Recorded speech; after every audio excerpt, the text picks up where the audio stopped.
So what's up mga boss, and we are back for another video, no? So buuin natin tong in-order ni Sir.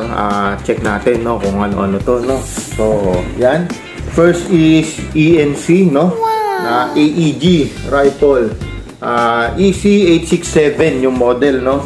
So unbox natin, check natin, no?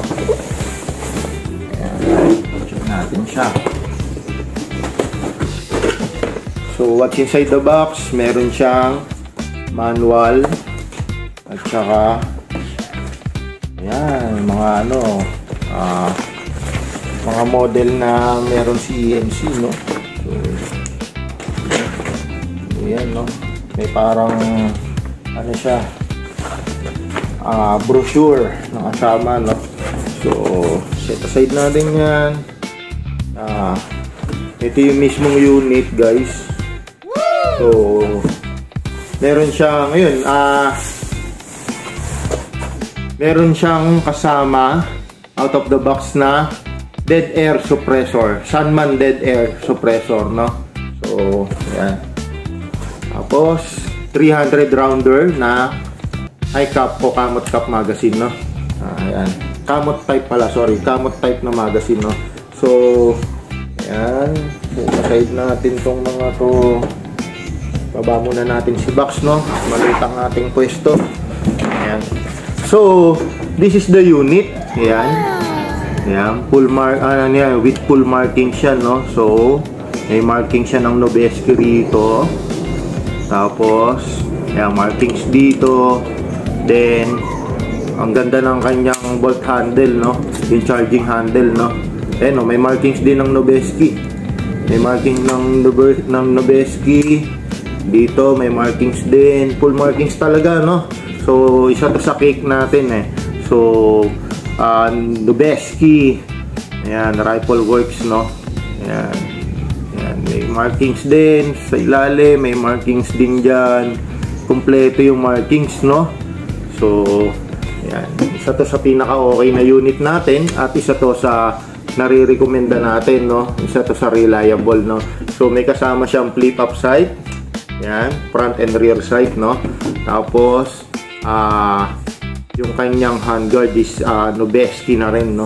Tapos yung flash hider niya, guys, na special edition kasi dito na ma-mount yung dead air, no? Yung Sunman na dead air suppressor. So ganito yung magiging itsura niya. So ito yung suppressor natin. May lock to, guys. Ang daming nalilito rito, pero ito, may ano yan, ayan, no? May lock siya dyan. So, insert lang natin to. Tapos, ikot. Ikot mo lang yan. Ayan. Ayan, nakalock na siya. Ayan, nakalock na yan. So, yan na siya, no? Haba na nyo. Papogi, no? So, ito yung inano. Itong unit na to, guys, try natin chrono, no?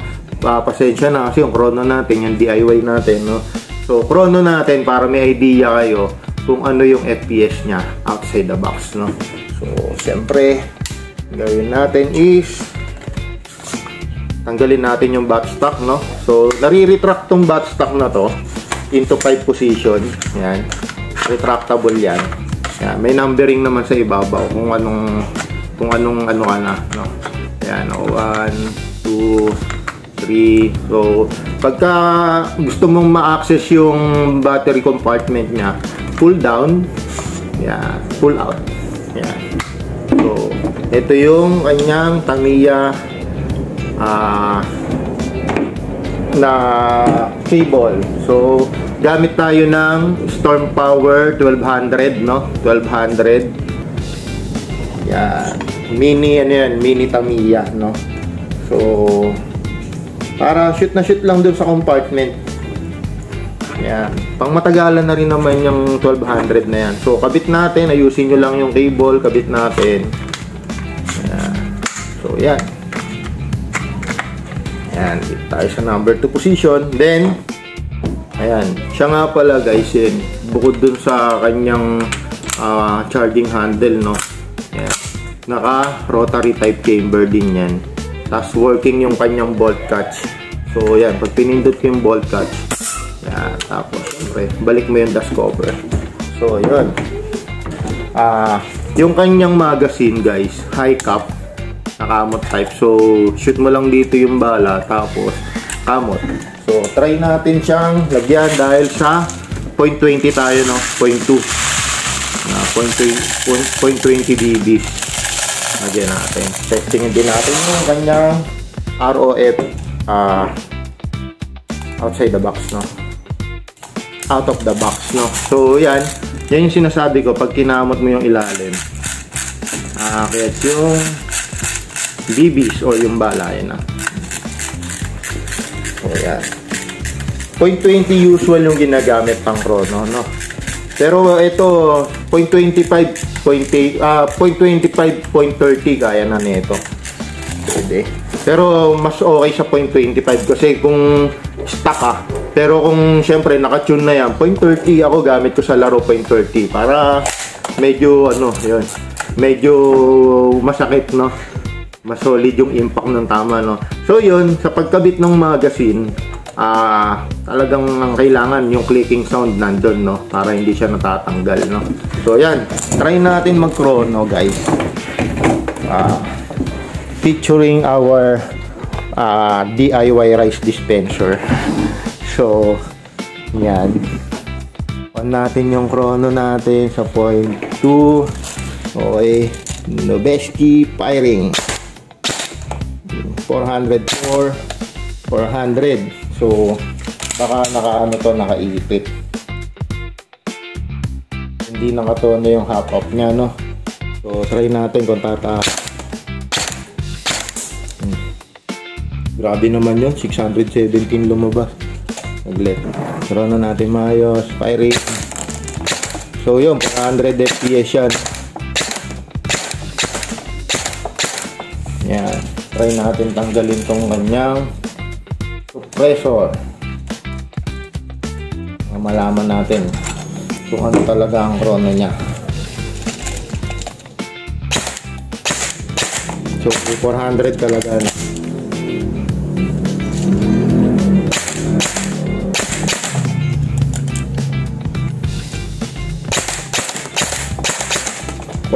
FPS out of the box siya, mga guys.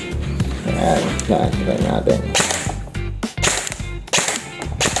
Full auto.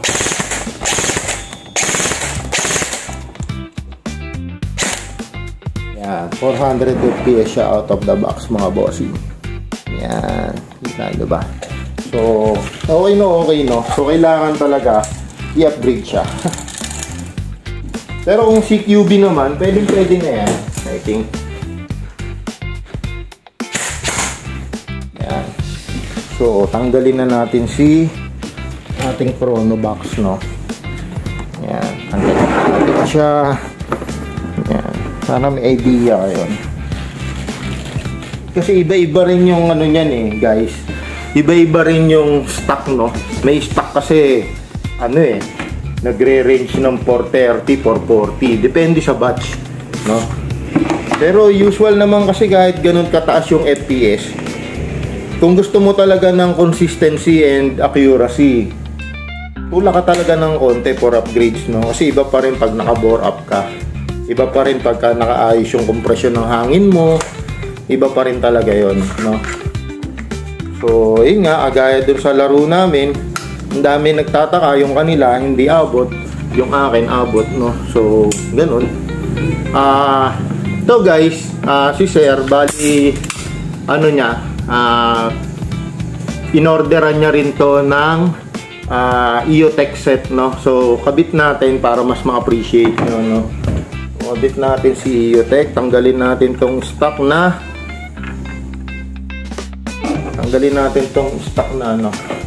sight. Yung rear sight lang naman. Ayan. Tapos umorder si Sir ng G33 magnifier at saka EOTech 558 na red dot. So kabit natin, usual ang ginagawa naman natin dito. So tan din yung kulay ng in-order ni Sir, no? Kasi tan yung kulay ng kanyang rifle. So ito toolless naman to. So natin kung saan siya. Okay. Yan. Ito malapit. Natin. Ito malapit pa rin ha. Yan.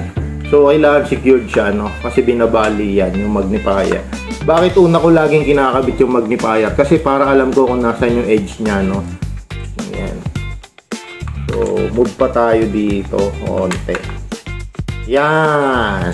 So, yan yung pinaka-perfect niya, no? Kasi, dito yung cheek mo. Kasi, ito yung cheek pad mo, eh. So, dito yung cheek mo. Kita mo yan. Kasi, usual naman ang silip dyan. Ganyan yung distance. No? So, kabit na natin ngayon yung red dot. Yan, toolless din yan guys. Ito, pinipindot lang yan para mag-release yung latch. Yan. Pag-release mo ng latch, kabit mo lang siya. Usual guys, ito yung tamang position niya, isang rail lang yung yung agwat nila, no? So, yun. Ayan, yun yung pinaka-tama. Diba? So, naka-magnified red dot pag ganito yung setup. Tapos, ito is red dot lang. Ayan, nababali siya, no? Ngayon, guys, yung concern sa na halimbawa, may mask, di ba? Naka-mask na, ginagamit sa laro. Merong riser na kasama to. Yung G33 natin. So, may riser siyang kasama para tumaas ng konti ito na hindi naapektuhan yung viewing angle natin, no? So, yan, no? So, napaka-pogi na kaagad, no, mga bossing. So, yan palang kinakabit natin. Napaka-pogi na. Siyempre, yun nga. Ako, mas nire-recommend ako, lalo kung sa game site natin gagamitin yung unit, mas nire-recommend ako na mag-upgrade ng internals. Kasi, siyempre, para hindi puro pogi, no? Pogi ka nga, support ka naman, no? So, yun. Then, si Sir umorder din sa atin ng magazine na polymer mag. So, try natin ikabit, no? Para makita nyo yung yung idea. So, polymer magazine, Battle Axe magazine yan. Ayan. Wala namang hindi naman siya nauugot. Yan. Diba guys? Assault rifle na yung dating yan. So, yan. So, screenshot na. Gaya na ng setup ulit. Yan, no? Napakaganda, no? Napaka the best nung di ba? Yan yung sinasabi ko na oo, may gastos pero kasi sulit pagka ganito. Sulit yan Kabit na natin yung dead air suppressor ni Sir. Yeah, kabit natin.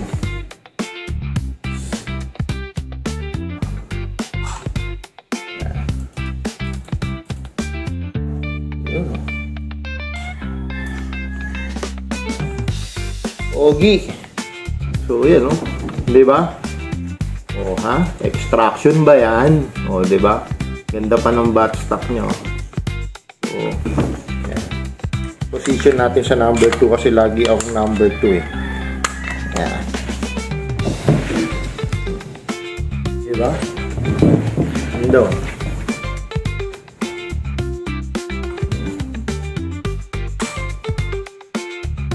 Di ba? The best. Ganda.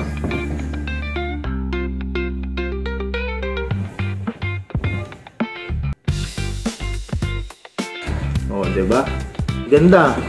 Oh, congratulations sir, no? Ayan, oh. Ayan yung isa sa the best or recommended ko na setup. So, yan. Yan yung isa. 'Di ba? Again, guys, this is ENC 867. Ayan, ENC 867 Nobeski. So, yan siya. Napakagaan. Magaan lang. Full metal yan guys full metal. Pero the way kasi na manipis yung kanyang handguard, kaya magaan. Pero tong curve nung kanyang ito yung napansin ko kay Nobeski, no? Medyo sexy yung kanyang receiver. Yan, no? Kasi may curve. Yan, may curve siya. Yan. Hindi gaya ng standard lang na M4. So, yan. Full markings, napaka-pogi. Diba? So yun guys, no? Sana nagkaroon kayo ulit ng idea sa pagbibuild, no? Pero yun, I recommend na tulak nyo yung internals nito. konting gastos lang naman. Actually, pwede nyo lagyan to ng ETU, yung agaya nung sa unit ko na ano na po program. Pwede rin, tsaka para mas bumilis yung trigger response. Yan o, ito yung standard trigger guys. Yan, yung mga setup natin na naka-ETU, naka-pass flat trigger na yun, no? Na Strike Industry. So yun, yun lang, para maano nyo lang yung idea. Kaya magka-idea kayo kung ano yung okay na bihis nya, no? So yan, ito na yung full setup na ito. Sling, kung gusto, pwedeng maglagay ng flashlight or tack light or PEC, no? Yung mga PEC, no? Yung may laser. So, yan, no? Congratulations ulit, sir. Napakaganda ng setup, napakaganda ng kinalabasan, no? Yan. So, another idea na naman dito sa video natin na to, kung ano yung okay na attachment, no? Magiging okay na kagad yung looks na hindi OA, na magmumukhang totoo, di ba? Ayan, no? Mga siyang Navy, ano, no? US Navy service firearm, no? So, napakaganda. Pwede mo pang, ano yan, lagyan dito ng forward grip or hand stop, no? Pwede mong lagyan dyan. No? Orderan din yan. Kapit. Pamagasin. O, diba? Tapos, kunwari, totoo, no? So yun guys, maraming salamat, no? Yung mga gustong makakita pa ng mga bihis na gagawin natin, mga setup, upgrades, tune lang kayo, no? Bali, follow nyo lang kami, subscribe lang kayo sa amin. So yun, kahit pa paano, no? Nakakapagbigay tayo ng idea about sa mga ganitong setup. Maraming salamat mga bossing.